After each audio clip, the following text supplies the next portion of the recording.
I knew something was wrong the moment I stepped back into that fluorescent-lit purgatory they called an office in Pittsburgh 2 weeks after minor shoulder surgery. At 61 years old with 34 years at this company, I knew every inch of my workspace. Yet my desk looked like a crime scene, papers I'd never seen stacked on my chair. My nameplate shoved aside, and a faint trace of someone else's cologne in the air. The chair still held the imprint of someone larger than me, as if claimed. I didn't have to wonder long who it was. He appeared before I could take off my coat. "Ah, you must be the compliance lady," he said with the smug smile of a man who thinks remembering your job title is a gift. Loud voice, tailored suit, Bluetooth earpiece, pure self-importance. "I'm your new VP, Chad Miller. Sales background, fast results, no nonsense. Don't worry, I'll keep the paperwork light for you." Before I could reply, he tossed out the line etched into my mind ever since your title was inflated anyway. Said like it was a kindness, a little inside joke that my career was fluff. I smiled, professional. "What else do you do when someone spits in your face without moving their lips?" That was the moment I decided, fine, Chad. You don't respect the title. Let's see how you handle the job. I would record everything. Every skipped signature, every shortcut, every moment his swagger outweighed his judgment. Not to get him, that's what he'd assume, but because I was doing my job. Thoroughly. And before I go further, since apparently 97% of people listen to these stories without hitting subscribe, maybe do that now. It keeps the team making these and makes sitting through corporate comedy feel less like suffering alone. The first meeting set the tone. Streamlining in Chad speak meant stripping away anything slowing him down, like legally mandated verification steps. He waved off the orientation packet I offered like it was expired coupons. "I'll figure it out," he said, scrolling his phone. Chad strutted into the department like he owned it. He wanted numbers, speed, and no boring compliance nonsense slowing him down. I watched his presentation for upper management charts, flashing timelines, cut in half costs, shaved to unbelievable levels. Everyone clapped because everyone loves unbelievable, until they remember it's just another word for not true. Unbelievable until they remember it's also a synonym for not true. He didn't ask me for a single piece of input, not one. My predecessor had fought tooth and nail to keep our department clear of audits, and Chad seemed determined to undo that before lunch. He made little jokes at my expense in front of the team compliance police paperwork queen, meant to sound charming but really staking territory. I took notes. Dates, times, direct quotes. I stored digital copies of everything not on the company server, but in a private encrypted archive. My emails were crafted with surgical precision, documenting irregularities without emotion. Every "don't worry about it" was another nail in a coffin he hadn't noticed being built. His favorite phrase, "It's not rocket science." He used it to dismiss policies he didn't understand, which was most of them. He'd nod through explanations, then turn to his assistant to whisper about bureaucratic nonsense. That first week alone, I caught him signing off on a report missing 4 critical approval steps. When I pointed it out, he grinned like I was being adorable. "You worry too much. That's why I'm here to balance you out." Balance right. Like putting a brick on the gas pedal and calling it safe driving. By Friday, I'd sent him 3 formal warning emails each outlining the regulation, ignored the potential penalties and corrective steps. He ignored them all. No reply, no acknowledgement. I pictured them sitting in his inbox like unopened bills, each subject line quietly reminding him the clock was ticking. This was going to be interesting. Not because I liked office politics, I didn't. But after 34 years, I knew arrogance and government oversight do not mix. And Chad was the embodiment of both. So I did what I do best, kept my head down, my tone polite, my record spotless. And every time he laughed at my inflated title, I thought about how light his voice would sound, explaining himself to someone with a badge. It didn't take long for his streamlining to leave paper trails that smelled like gasoline. The first real jolt came on a Tuesday afternoon when a quarterly report landed on my desk. Normally neat, signed, and dated, this one looked slapped together during a commercial break, wrong revision date, missing signatures, and a compliance section left entirely unchecked. It was unchecked entirely, like Chad hadn't even pretended to review it. I took a slow breath in this line of work, rushing leads to mistakes. I pulled the prior quarter's file and compared them side by side. Sure enough, there were quiet alterations in Chad's version numbers, rounded up expense lines, trimmed, dates shifted forward. Not errors, choices, intentional ones. That's when my inner voice shifted from irritated to alert. Incompetence can be trained out of a person. This wasn't incompetence. This was willful negligence, the kind that looks harmless until you remember every harmless change is tied to federal reporting laws. I drafted my first formal warning email. Appreciate you sticking around, you legends of the break room. If you don't want to miss what happened when the board tried to spin this mess in their favor, hit subscribe now, because the next chapter will make you glad you stayed. No emotion, no accusations, just facts. I listed each irregularity in bullet points, cited the relevant regulation, and politely requested corrections before submission. I CC'd only Chad, giving him the benefit of the doubt. I reread it twice before sending. Then I saved a copy, not on the company server, but in my own encrypted archive, labeled and time-stamped. 2 hours later, Chad replied, "Got it." No corrections followed, no questions. Just 2 words, like checking a box he had no intention of finishing. The next day, another document crossed my desk, a vendor certification with a clearly forged signature. I knew the real one. This looked like someone had tried to copy it in the back of a moving bus. The date didn't match the shipment logs. I walked into Chad's office, closed the door, and set the paper down. "This can't go forward," I said, tapping the signature. "It's invalid. We need a real sign-off." He glanced at it for 3 seconds before shrugging. "They're on vacation. It's fine. They'll approve it when they're back," I said evenly. "If we submit this, it's falsified." Chad leaned back, smirking like I'd told a bedtime story. "You've been in this department too long. Sometimes you bend the rules to keep things moving." I didn't argue. You can't win with someone who thinks rules are optional. I went back to my desk, documented the exchange word for word, and sent my second warning email, this time CCing his assistant for visibility. Saved that one too. Over the next week, the pattern repeated. Missing approval forms. Safety inspections marked complete when logs showed nothing was done. Certifications backdated to dodge late penalties. Each time I flagged it in writing. Each time Chad brushed it off or ignored me entirely. By Friday, I had 5 emails in my private archive each, a small sharp blade in a file that was beginning to look less like insurance and more like a loaded weapon. I wasn't aiming it yet, but I knew when the right moment came, it wouldn't miss. Chad strutted through the Pittsburgh office like a man who'd just discovered speed limits were optional, convinced he could outrun any consequence. I watched him, silent, every irregularity etched into the record in black and white. He thought he was untouchable. I knew how quickly that changes when the wrong person starts asking the right questions. By the 3rd week, my inbox read like the world's most monotonous crime novel, same plot, different day. Chad skips a step. I document it. Chad ignores it. If my job were collecting exhibits for a trial, I was overachieving. Warning, email 6. A procurement request missing the competitive bidding requirement. 7. A training log certifying 24 employees for safety procedures they'd never attended. 8. A hazardous materials disposal form with an altered date. Each email was calm, precise, and impossible to misinterpret, the kind of tone auditors love. Each earned the same reaction, silence, dismissal, or a chuckle, like I was some adorable hall monitor overreacting to playground antics.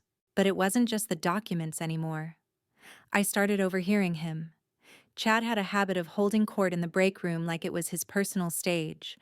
One morning, while I refilled my coffee, he told two junior staffers how he'd fast-tracked a shipment by skipping pointless compliance hoops. His words. He even threw in a mock salute. "Sorry, Officer Paperwork, but some of us have real work to do." I said nothing. Just stirred my coffee, walked out, and added fast-tracking admission verbal to my notes. Those pointless steps federally mandated safety checks. Skipping them wasn't efficiency. It was negligence with a side of fraud. By then, I'd sent him 12 warnings each, tied to a specific regulation each, with the potential to cost the company thousands or worse, its license to operate. And every time Chad acted like I'd just told him the copy paper was low. By warning number 15, my mindset shifted. At first, I'd been trying to do my job, protect the company, keep us in the clear, guide this overconfident VP back onto the rails. But when someone shows you without words that they have no interest in being saved, you stop trying. You start making sure that when they fall, the landing is theirs alone. My archive stopped being just in case and started becoming evidence. Not because I wanted revenge, though I'd be lying if I said I didn't imagine the look on his face when reality hit, but because this wasn't an accident. This was a man who knew the rules and decided they didn't apply to him. It became routine. Chad would hand me a file. I'd review it, find the violation, send the warning, save the copy.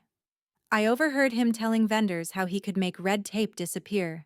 Sometimes he'd pop into my office, grin, toss a report on my desk, and say, "Don't look too hard at that one. Okay?" Like we were co-conspirators. The more he got away with, the bolder he became. Violations stopped being sloppy. They became blatant. An inspection form with every box checked pass despite defective equipment. A safety drill signed off that never happened. By week 6, my archive held 27 meticulously documented violations dates, time scans, transcripts. If an auditor asked for proof, I could hand over a folder so complete it might have been prepared by a prosecutor.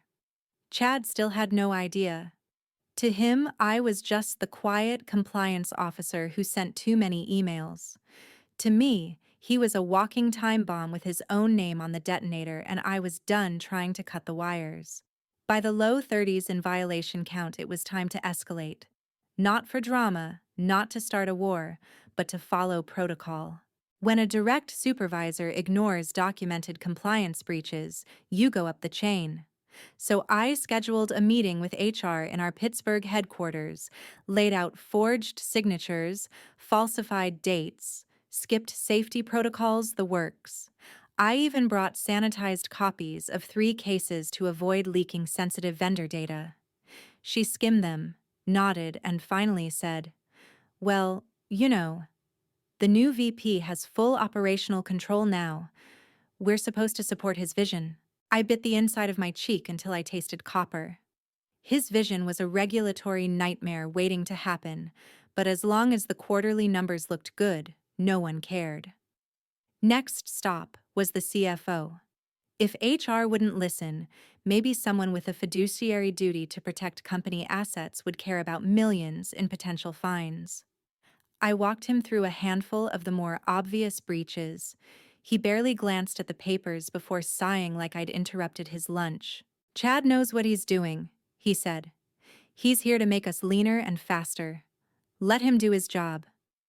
That's when it hit me: every official channel was blocked. Not clogged, blocked. They'd decided his shortcuts were worth the risk. If things blew up, they could all play dumb and point at him. So I adjusted.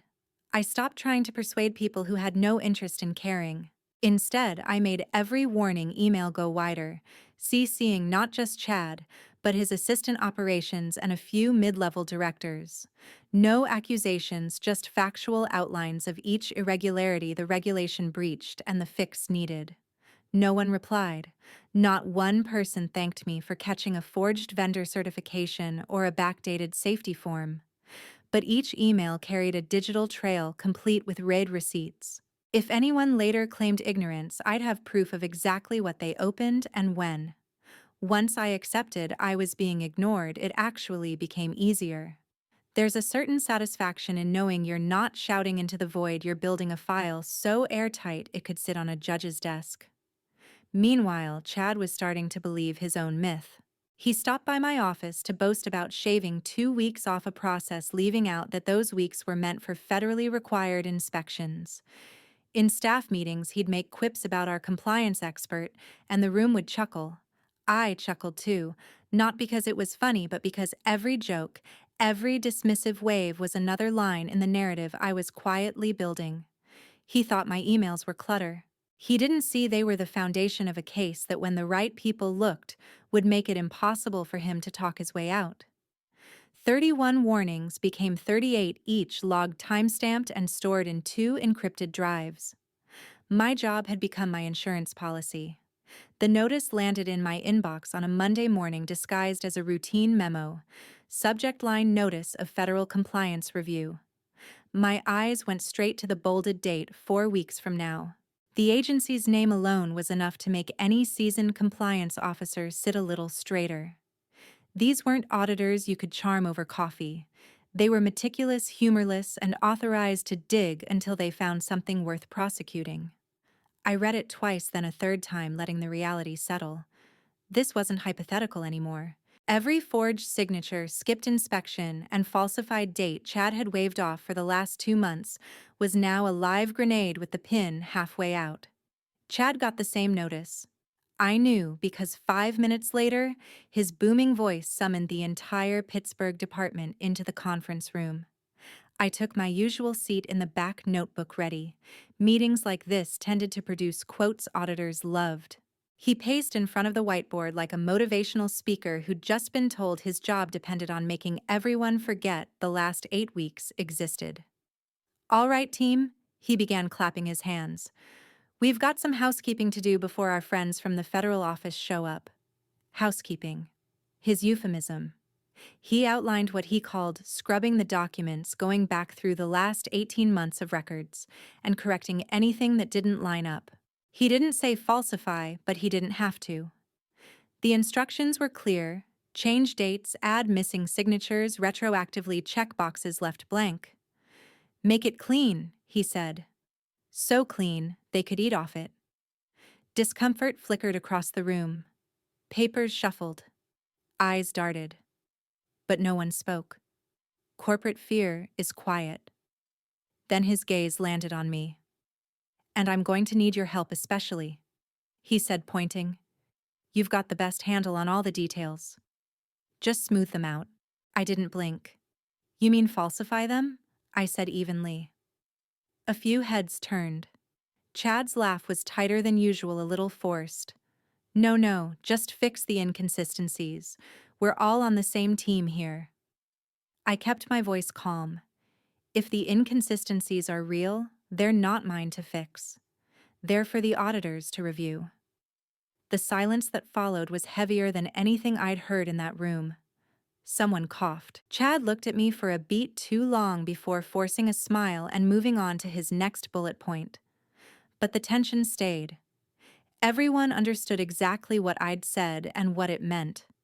When the meeting broke, I went back to my desk and changed nothing. I didn't alter a single record outside my normal review process, but I did open my private archive and scan the list. 41 documented violations, each backed by evidence. The pile was solid enough to stand on its own. That afternoon, Chad appeared in my doorway, leaning against the frame. "You know," he said in a lower voice, "this doesn't have to be a big deal. They're not going to look that hard." I met his gaze. "You might be right, or they might look exactly that hard." He smirked like I was overreacting, but something flickered. Maybe the first sign he realized I wasn't just the quiet compliance officer sending annoying emails.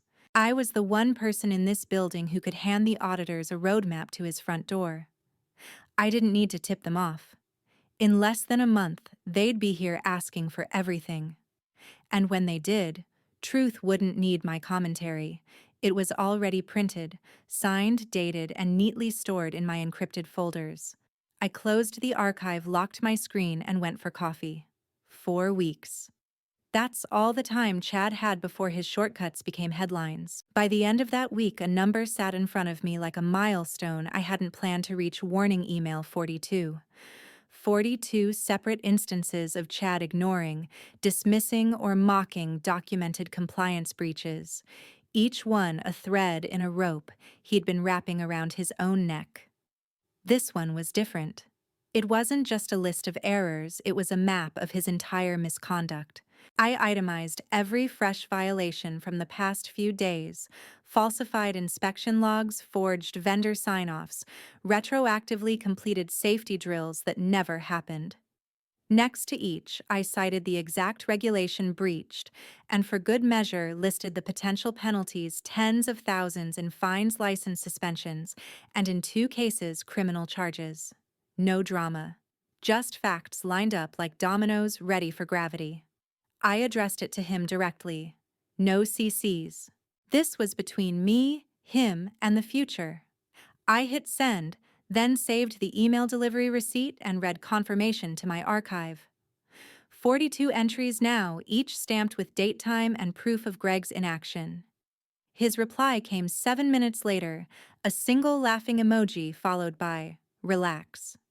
This isn't life or death."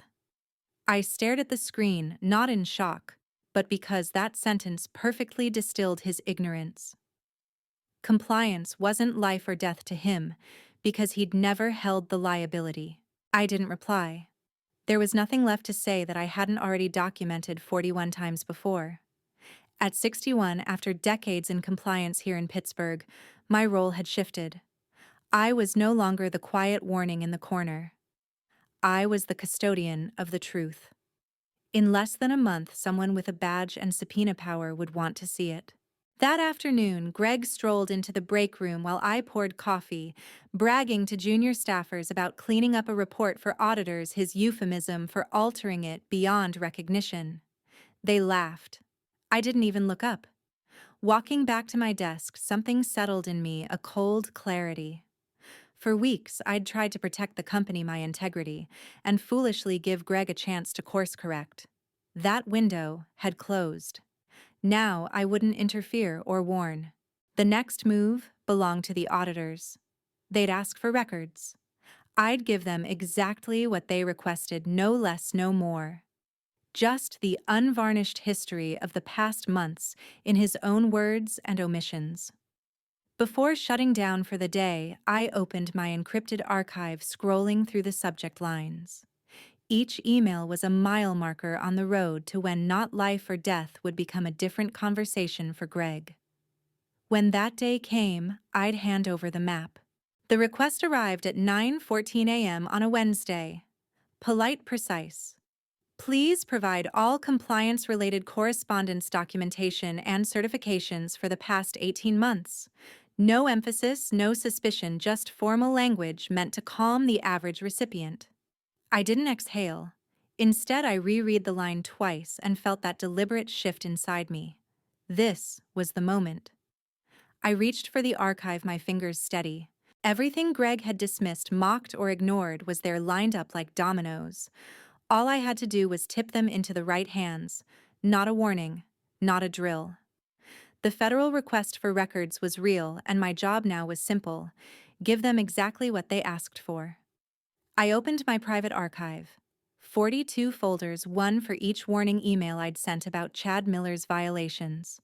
Inside each, the original email attachment supporting documents and, when needed, screenshots or scans of the falsified records.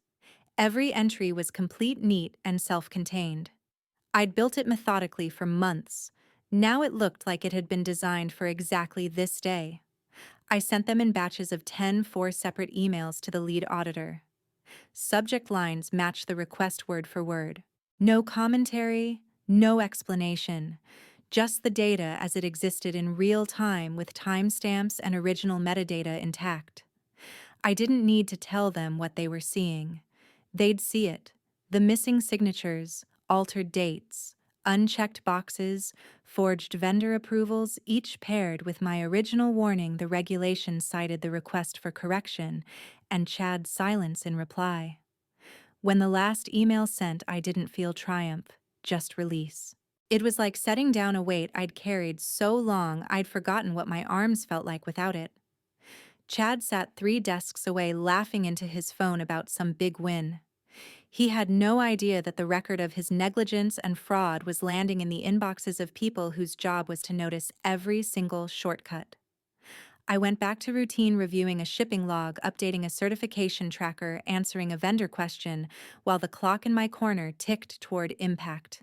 9:58 read receipt for the first email. 10:02 the second. 10:07 all 4 opened. I pictured the auditors leaning over their screens opening attachments cross-referencing my warnings with the doctored reports. If they were as thorough as I believed, Chad's name was already highlighted in more than one internal note. I didn't look at him. I didn't hint. The power here was in the quiet. I'd done my part months ago, one email at a time. This was delivery day. By 10:20, the air in the office felt heavier charged. Phones were lifted and set down. Chad kept laughing, but his assistant kept glancing at her inbox like she'd just read something she couldn't unsee. I sipped my coffee and kept my breathing steady. The move was done. The wheel was turning. For the first time in months, the weight wasn't mine to carry. It began as a ripple, low murmurs under the hum of printers and keyboards. Glances near the break room, a question whispered at the copier. By 10:45, the floor was working in that half-distracted way of people waiting for something. My phone buzzed. Mark, my old colleague from before Greg arrived. Why are federal agents asking for him by name? Agents, not auditors. That was the difference between a compliance slap and a criminal case. Minutes later, I saw them, 2 men in dark work-cut suits, badges clipped to their belts, walking straight to the executive hallway. At 11:02, they reappeared with Greg. No cuffs yet, but his swagger was gone, shoulders slumped, forehead slick. They guided him into the glass-walled conference room. From my desk, I watched one agent stand flipping through manila folders, sliding a page toward him. Whatever was on it drained the color from his face. The office fell silent. Even those who'd admired Greg now recalculated every past conversation. I stayed neutral. No smirk, no gloat. Just the same quiet I'd worn for months. Let him wonder what I knew. At 11:46, the door opened. The agent stepped out first. Greg followed, wrists cuffed, head down. The silence deepened. People pretended to work, but every eye tracked him until the elevator closed. I caught whispers: fraud, falsifying compliance data, misuse of federal funds. 5 minutes later, an all-staff email: emergency meeting at noon. Attendance mandatory. Crisis containment. I didn't go. I already knew the script and the source material. My name wasn't in it, but the auditor's files carried my voice in every one of those 42 warning emails. At 11:59, I printed my resignation letter, 2 paragraphs, thanking the company for the years before Greg, noting my last day as effective immediately. No explanations, no drama. I placed it face up on my desk, locked my computer, and began packing. The story was over. The ending didn't need my presence, it was already written in the records I'd kept, and the silence I'd chosen.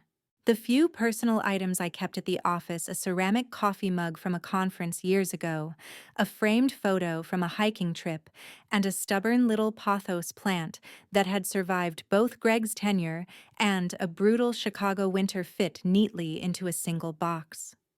When the emergency meeting upstairs broke, the hallway outside filled with a low, restless hum. Conversations overlapped in half-sentences. People clustered near doors pretending to check phones while their eyes tracked every movement. No one stopped at my desk. A few glanced my way, curiosity flickering, but no one asked. That was fine by me. The less I said now, the more certain I was the truth would find its way exactly where it needed to go. On my way out, I passed the glass-walled conference room where Greg had sat just an hour before. The chairs were still skewed, one angled sharply toward the door as if he'd been ready to bolt. A faint scuff on the carpet marked where his shoe had pressed.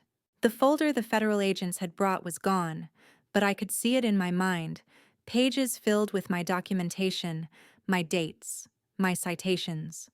The same record he'd ignored until it closed in around him like a net. The elevator doors slid shut, and for the first time in months, my shoulders eased. The box in my arms felt almost weightless. My record was clean. His career and likely his freedom were over. And I had never once raised my voice. The lobby was bright with mid-morning light, the revolving doors turning slowly. I stepped through them without looking back. Chicago's early autumn air met me like a reset, cool, crisp, honest. I didn't need thanks. I didn't need recognition. My part had been played quietly, deliberately. The rest was in motion, and I didn't intend to be around to watch the final act.